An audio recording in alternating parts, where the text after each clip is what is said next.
Well, I wasn't part of it. Now, being in the department of our size, we heard of it very quickly, and the concept of it.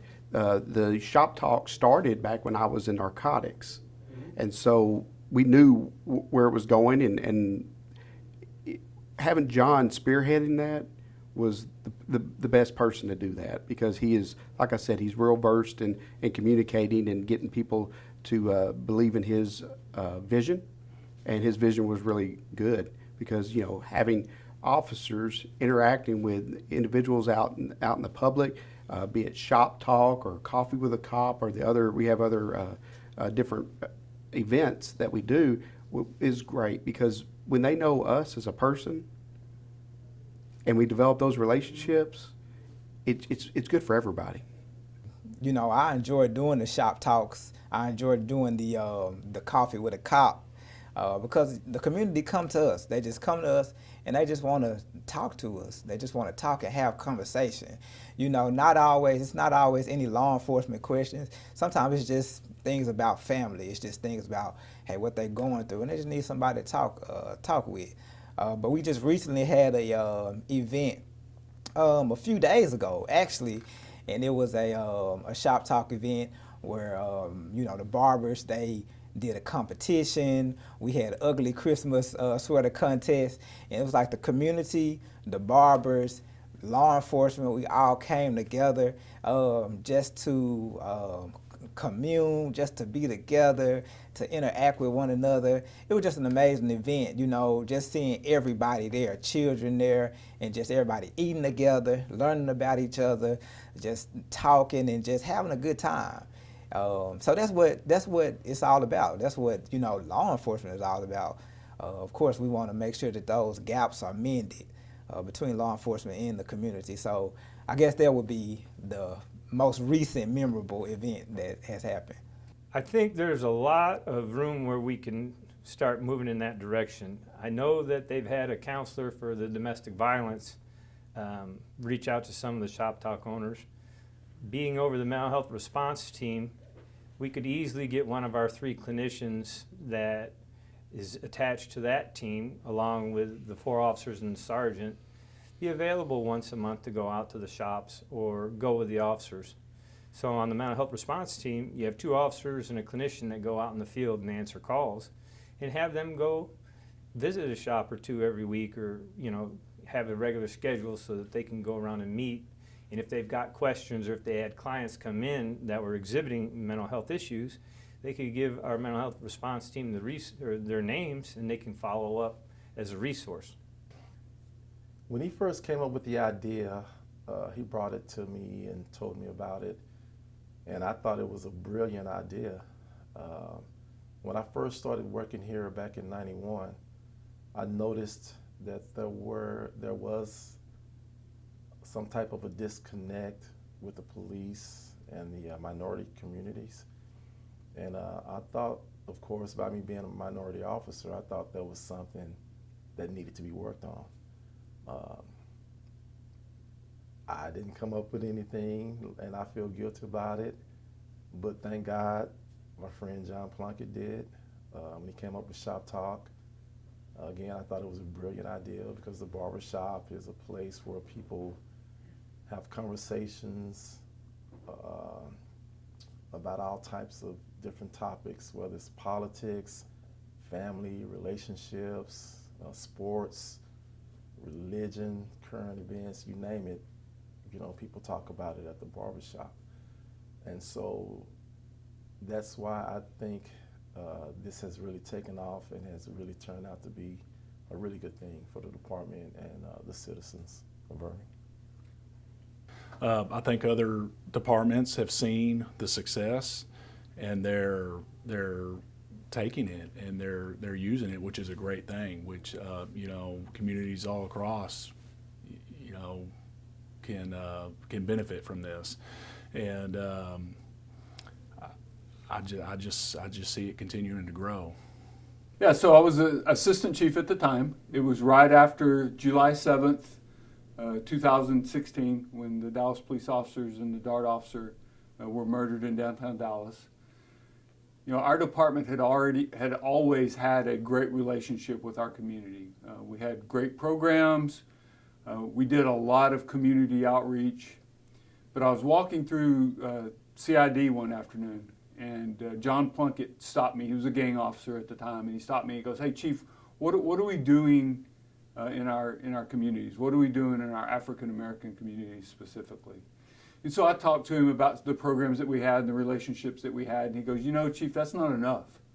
He goes, there are people in our community who don't feel connected to any of that you just described."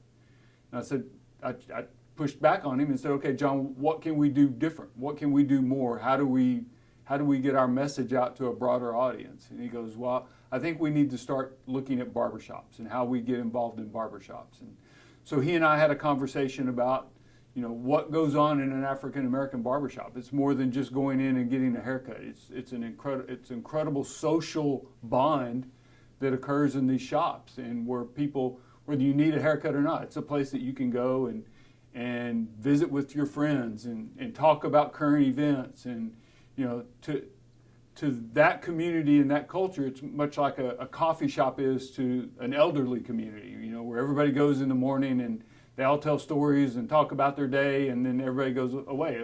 Same thing was happening in these barbershops. So I said, okay, well then how do we get a program started? What does it look like? How do we get going?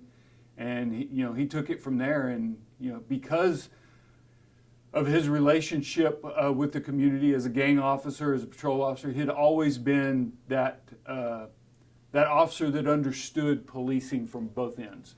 That he was a tough-nosed street cop who believed in putting bad people in jail and arresting people when they did wrong, but he also believed in connecting with the community and explaining why he was doing what he was doing and listening to the community's concerns. So he had developed some really strong relationships in his community and in the areas that he worked. And one of those relationships was with a specific barber at Mitchell's Barbershop. And so that's, he went to him first and said, "Here's our idea. Will you partner with us and make it happen?" And I think it was September, it was Labor Day weekend of 2016, we had our first event. Well, the journey happened because of the hard work and commitment of John Plunkett. We had a hugely successful event that first time. And Mitchell began being our ambassador and talking to his partners across the community who did the same thing he did. And so we began having other conversations with other barbershops and began spreading the message. And I think one of the keys was it wasn't about just going to the shop. We created an opportunity where the shop owners actually had a chance to come meet with the police department and meet with the chief and have lunch. And so I think that really helped solidify the program itself, because they saw that we were committed as an organization. It wasn't just John Plunkett doing it. The command staff of the police department was committed to it. And they had an open forum where they could bring their problems or their concerns or their questions and talk to the chief of police or an assistant chief of police or somebody from internal affairs, or we would have special guests come in, the mayor, other representatives from city and state government would come in. And so they saw this commitment from the Irving Police Department to their community, to addressing their concerns and hearing their needs. I think transparency. I think that the people, those that I've run into, that they want to know that, we are human, and it is okay to talk to police officers and be able, and we can connect. We're all humans. We have children, we have families, we have, we have that, and we share that as individuals. And so simply because we are wearing this uniform does not mean that we aren't empathetic or that we're above anyone else. We're people just like you, and I enjoy that. I enjoy having those conversations. I think also the connection.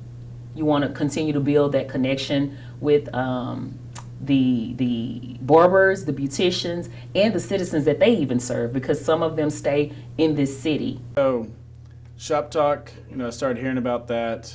We obviously, as a profession, we were all hurting because we saw 5 of our fellow brothers, 10 miles away, get gunned down and killed and executed in downtown Dallas just because they were doing their job. That was occurring. You see, it's one thing when you see things happen on TV. It's another when that occurs. I was at work that night, and me and another officer, we all started riding in 2-man units because we usually ride one person to a car. So we're riding 2-man units, and I was on the TAC team as well at that time, and we're ready and responding and pretty much sitting with our plate carriers on, which is just an extra level of armor and some extra ammunition, and my rifle, and I was just sitting in my car waiting to respond to different locations because we were put on as the team to back up and cover the city of Dallas. So Irving and Dallas have always had a very close working relationship with one another. Irving has kind of always been Dallas's little brother. A lot of their former chiefs or command staff have come over and become chiefs of police here in Irving. Lowell Kennedy was one that was a chief. The chief before him was a former Dallas police officer. And so we have always had a close bond with Dallas. So seeing that occur and then hearing that someone had come up with a possible solution to try to, fix the damage, build back a bridge, build a completely different bridge between law enforcement and the community was refreshing. It was eye-opening. It was kind of a, why haven't we done this before? Right? It was such a simple idea that for some reason didn't take place till many years later. Law enforcement's been around for 200 some years. But this idea of going into these shops, and I loved it. And I started participating in it myself. Started going on my area of town that I worked, being in the problem-solving unit at that time as well. We were already kind of doing parts of this with businesses, just in general. But to target and go into the African-American barbershops for the specific purpose of just trying to be available for conversation, I think helped start laying the foundation for what soon took off to be what Shop Talk is today.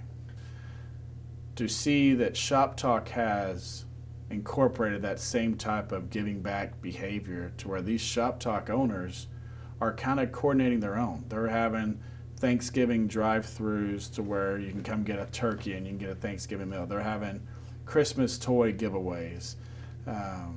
There's being money raised to give back. They're bringing in the Irving Library so that the kids coming to get their haircut can have books that they can read while they're waiting to try to increase, child literacy. So some of these things that this program has done is more than just an officer going in and having a conversation with the barber or the customer that's sitting in that chair. We've seen this program truly touch thousands of lives and its time, and it's benefited not only those coming into those Shop Talks, those Shop Talk owners, but it's definitely benefited the officers here at the police department. It's fantastic.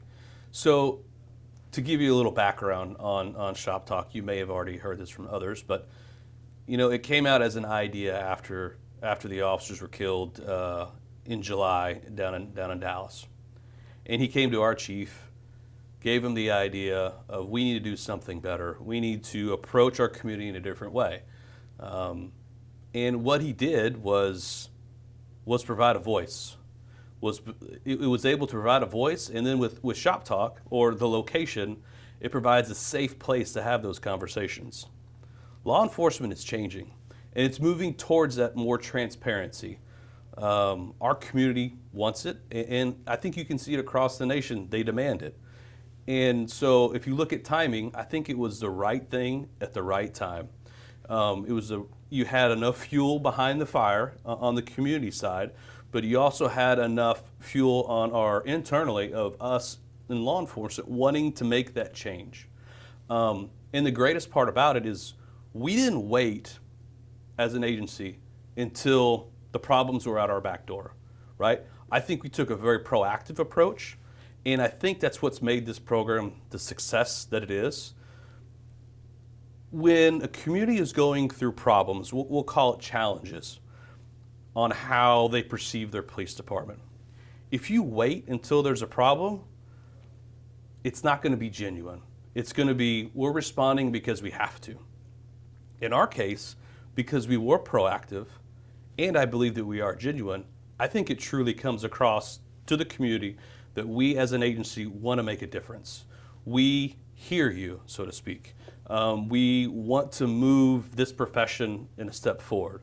So to kind of get back to your question, how it's gone from what it is to what it is now, is I think it's the sign of the times, right? I think the community was wanting it, and I think law enforcement is ready for it, but they didn't know how to do it, and I think John came up with a plan, and I think our chief at the time, Spivey, knew how to push it, and just the relationships internally with other organizations, and it became productive.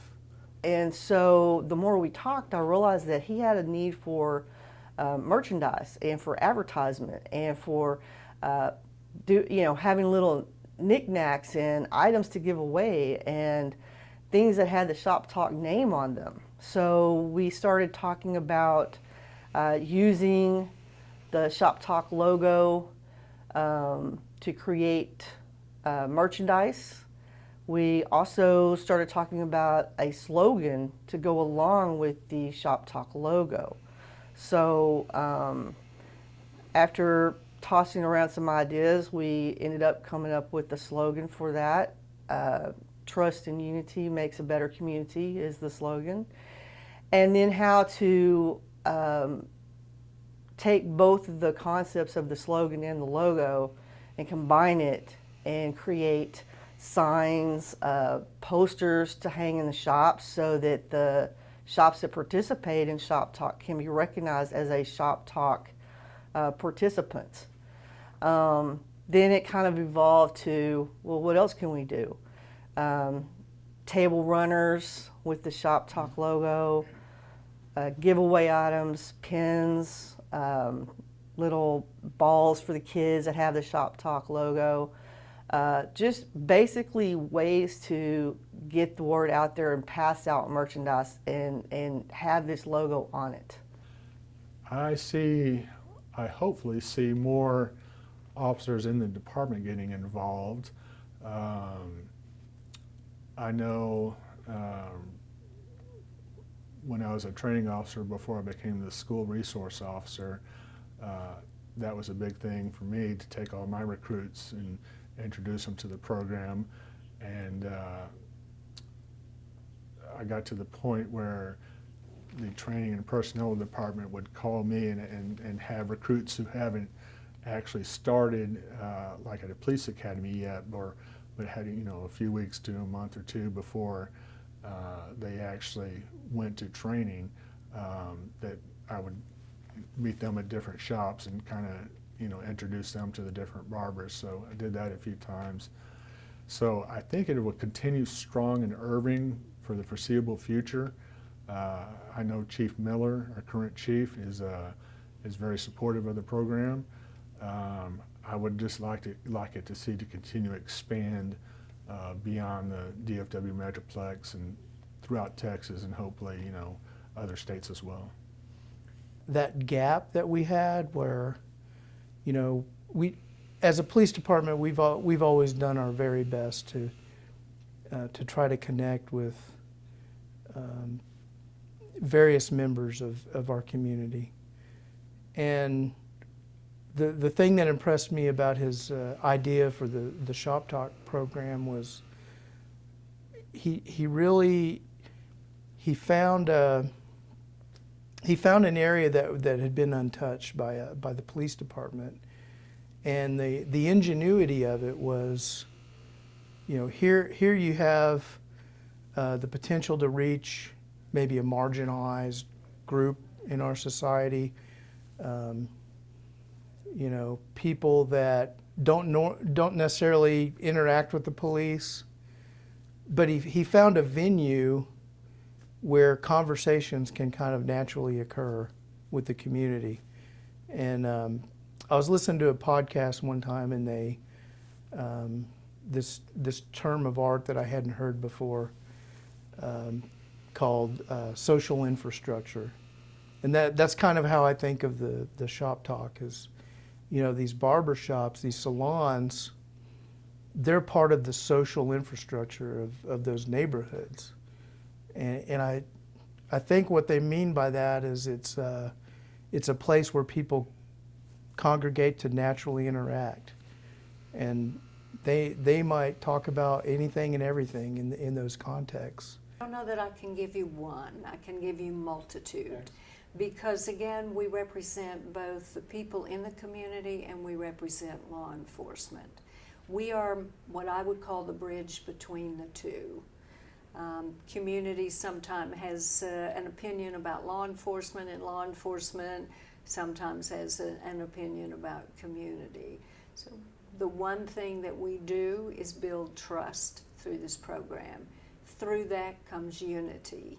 That means both sides start working together in a common goal of trying to create a safer, more secure neighborhood. In a safer and more secure neighborhood, you've got accessibility now to better education, better health care, better streets, just a better community all the way around. But it is this involvement of everyone to put down feelings that they may perceive feelings that sometimes is borderline hate, to put that to the side and say, you may be in a uniform, but you might live close to me, and I never thought that maybe you're a man just like I am, and you have children. And then on the other side, it might be a law enforcement officer who says, I'm in here, I'm in my car, I'm tired of all the grief that I get. But it's that one aha moment that he has where he said, I met you in a shop, I know you, this is something that I want to help you with, or something you shouldn't do, or you might have received the phone call, and that might be from the community person who calls the officer who said, I met you, there's a problem in my community, I know you won't snitch on me, I trust you. I want to tell you before this becomes a very big problem. So we kind of touch a lot of areas, but a lot of areas that need help now, not tomorrow, now. And we should have been doing it a long time ago. He's genuine. He's focused. And he's loyal. He's genuine because what you see is what you get with John Plunkett, right? He's not trying to be some politically correct, some polished person. He's him, and that's what you get. And you know where Plunkett stands on all his stuff. He's loyal because when he dedicates himself to something, he sees it through. He was a very loyal member on the gang unit. He did an excellent job there. He came down to community services because of the Shop Talk program to help it continue to grow. And you've seen how it has had its success, and he's loyal to it. I think he probably would have retired a few years ago if he wasn't so loyal to the Shop Talk program and waiting to see that, and to make sure that it was going to be left in good hands.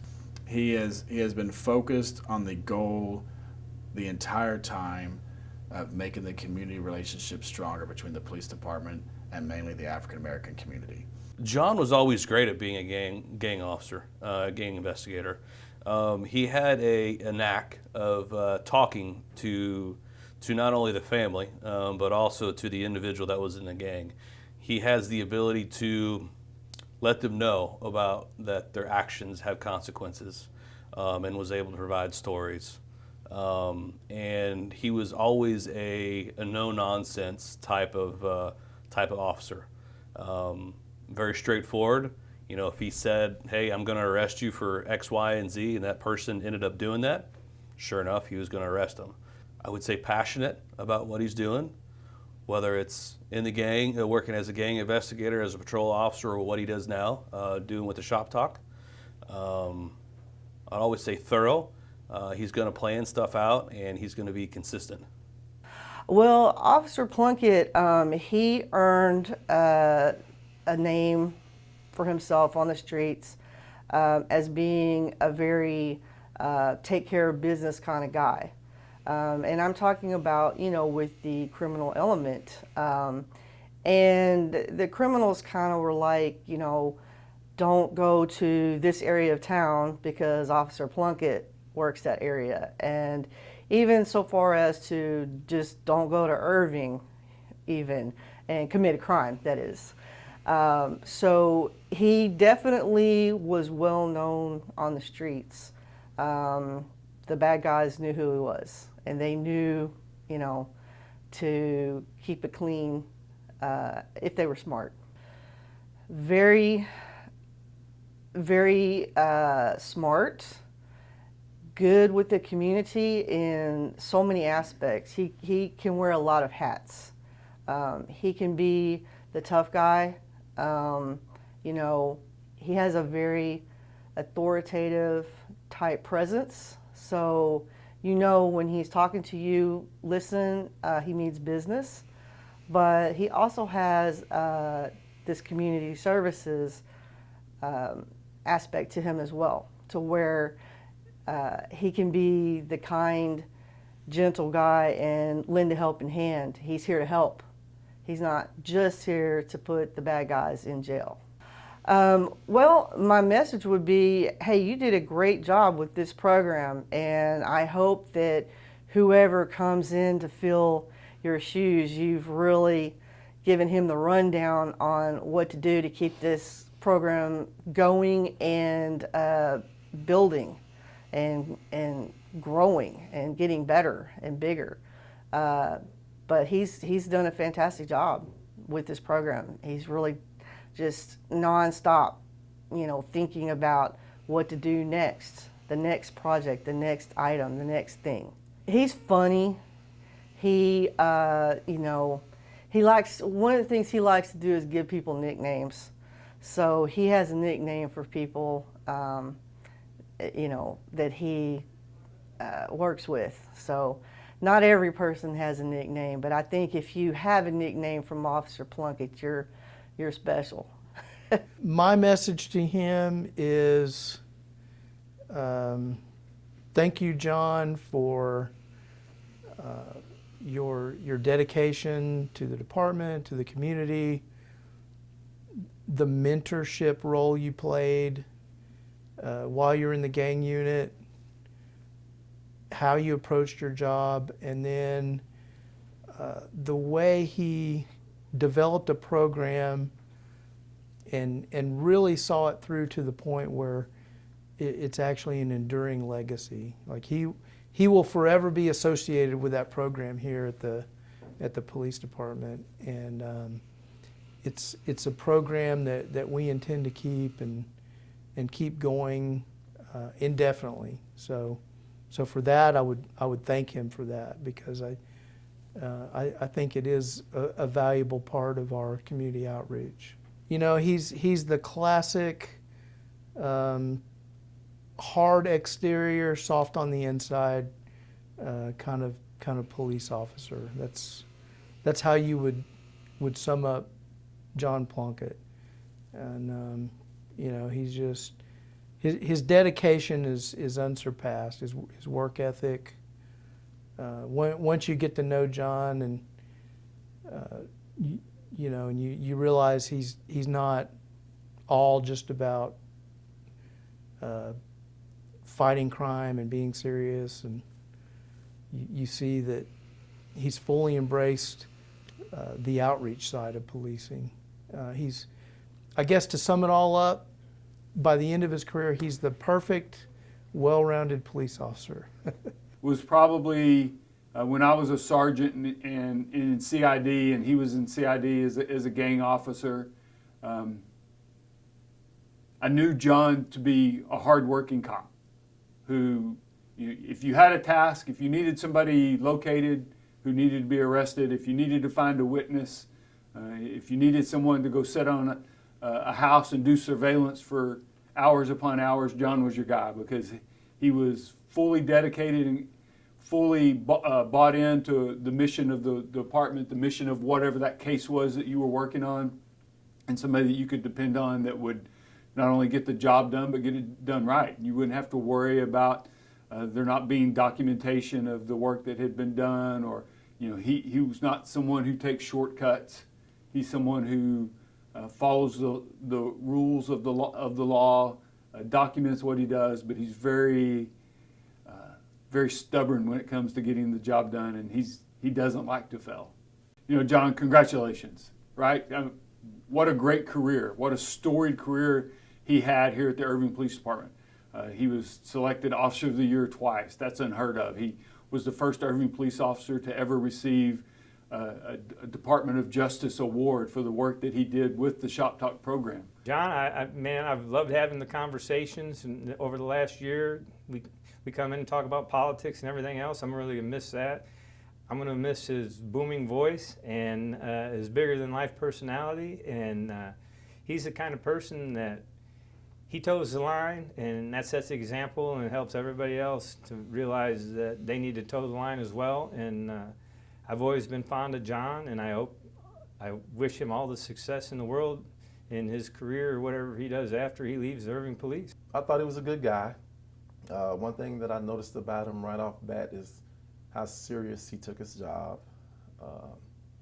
A stern officer, kind of a no-nonsense guy, and an officer that goes out there and takes care of business. One of the things that he's really known for is searching and locating suspects.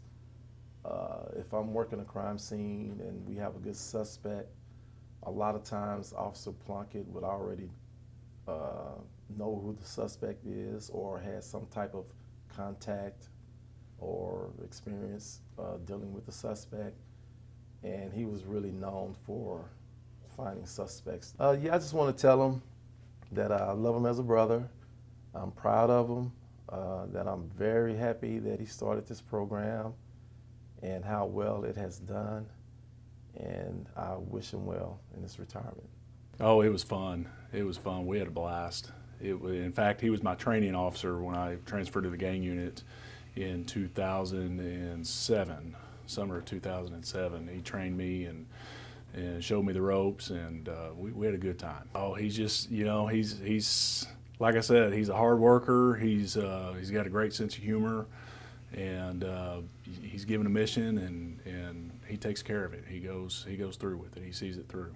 Well, first of all, my message is going to be thank you for all the fun times we had, but also for the things that I learned. He was a great, teacher, role model, and the department's going to be losing a great officer.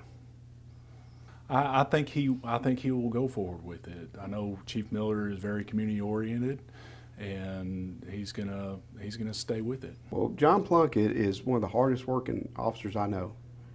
He has what I call the gift of gab. He knows how to talk to people in the field. He's very professional, but he knows how to talk to people to get them to feel comfortable with him, and he can gather a lot of information that way. He also has a really good ability to remember people, remember their associates. When he would try to go find someone that was, maybe they were wanted and they were, out running around, and he's trying to locate them, he knew exactly where to go. And he can talk to anybody. He's very well versed in communicating. I would describe him as a firm person, fair.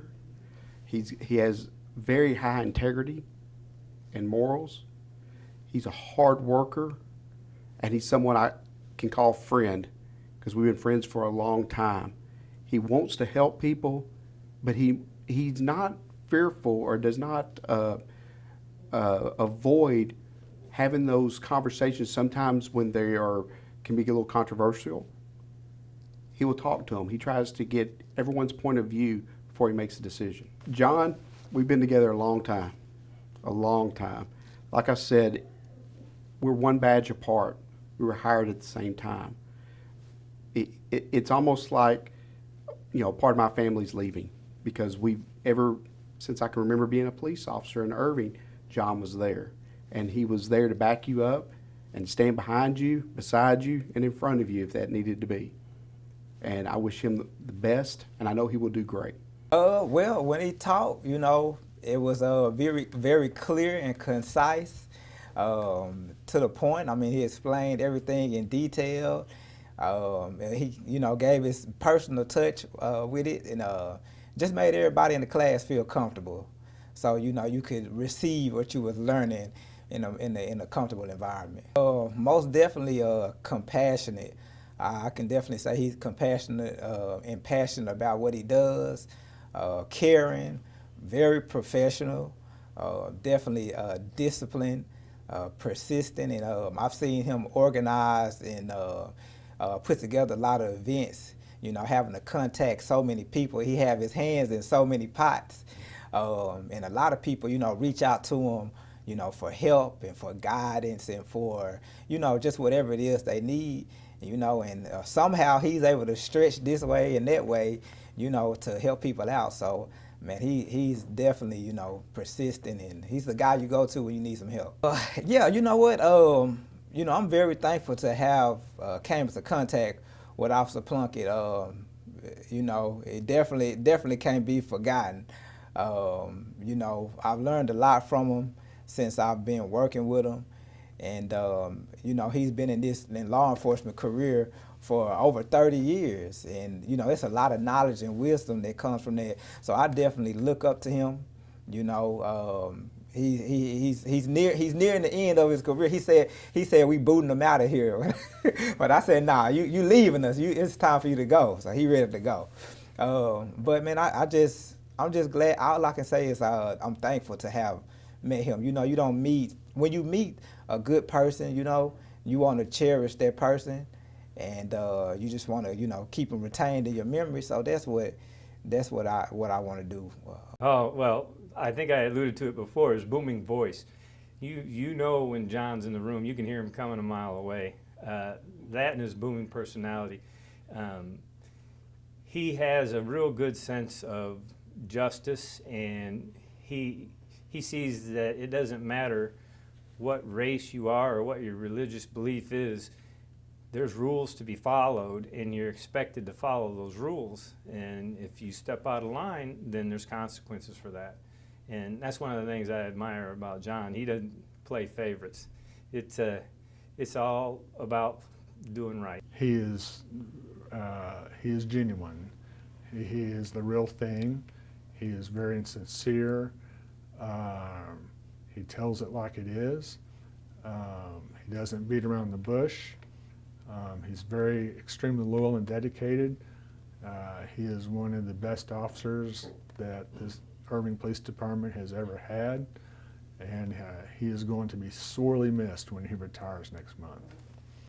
Honest and fair. Compassion, he's real loving, and when it comes to yes or no, he's real adamant about the decision that he makes. Because I feel like whatever decision that he makes is going to be in the best interest for everyone, not just for us and our family.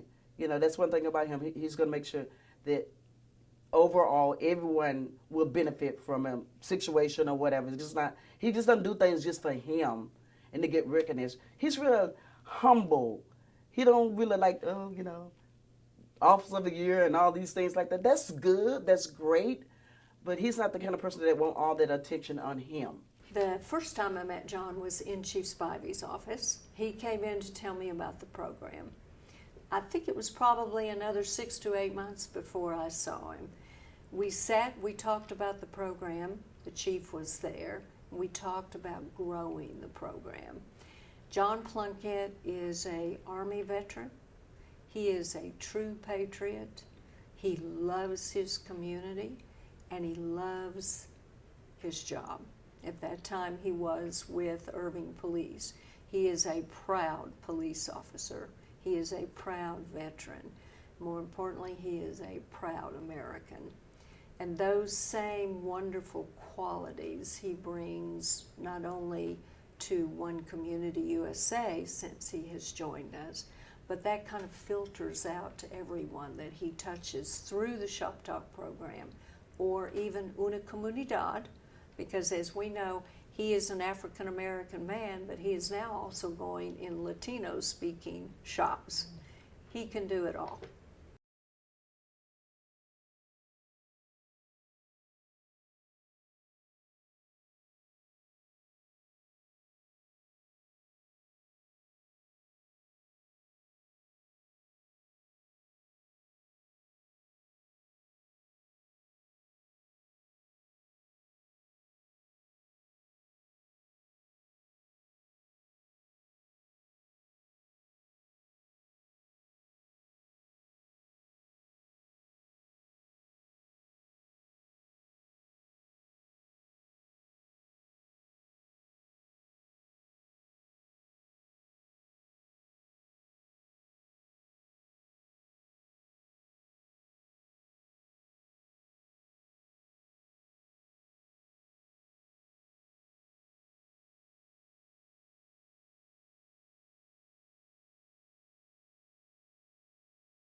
That one off Duncan for a split second late, but almost came up.